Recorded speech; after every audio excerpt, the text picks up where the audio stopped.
In this video, we are doing Inquiry 7.1, where we will be analyzing tidal data. So our question for this lab is, what patterns exist on the rise and fall of tides? Let's think about for a moment and brainstorm what causes us to have tides. What causes us to have high tide and low tide and so forth? And so one thing that comes to mind is gravity. The pull of gravity. If you'll think about it, in space, the sun and the moon, and all the other planets for that matter, have a pull on the Earth. Earth also has a pull on other objects in our solar system. So if we look at our hypothesis, if tides rise and fall, then that would be due to some force. So maybe that is the gravitational attraction or the gravitational force between the moon and Earth. Then the time of day and height of tides will change as the moon blank around Earth. What does the moon do around Earth? Does it move? How does it move? What do we call that movement? So if tides rise and fall due to this force between the moon and Earth, then the time of day and the height of tides will change as the moon does what around Earth. Our materials for this lab are found on page 105 in the online textbook, and our procedures are found on page 107 to 113.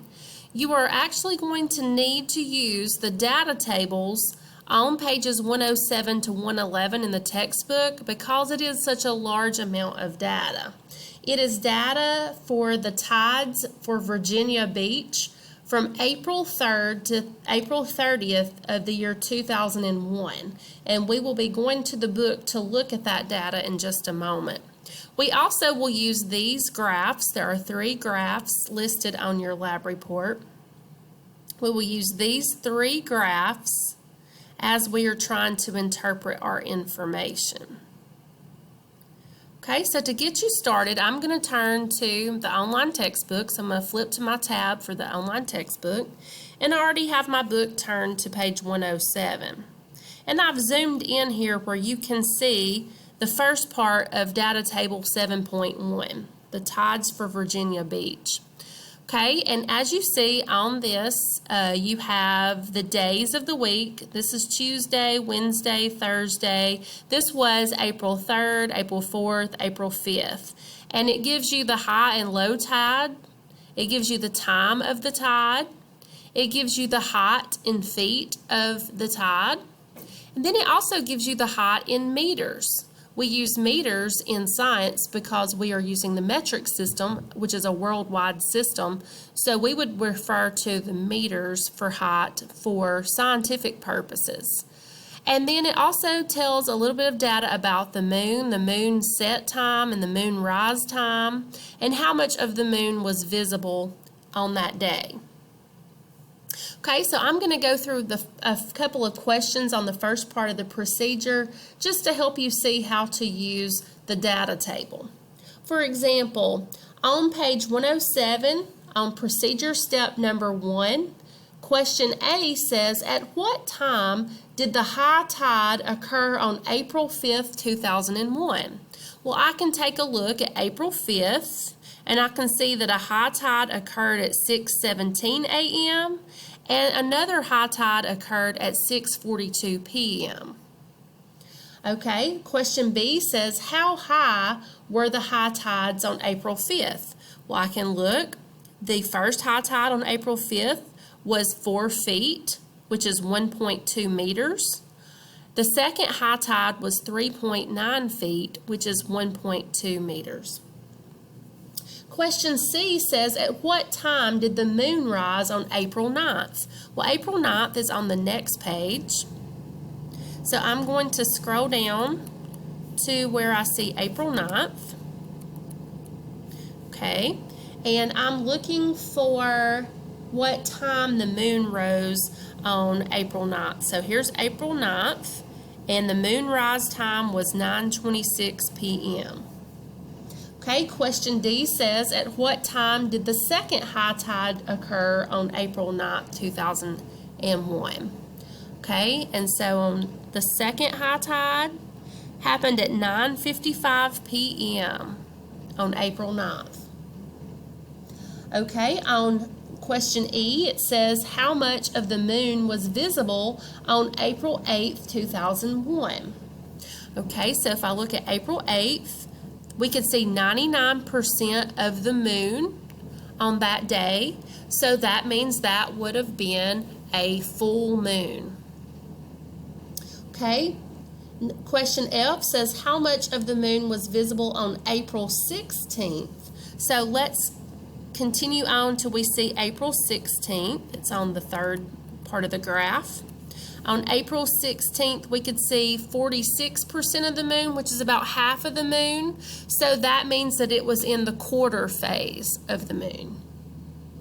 Okay, and then question G says, at what geographic location did the tides in Table 7.1 occur?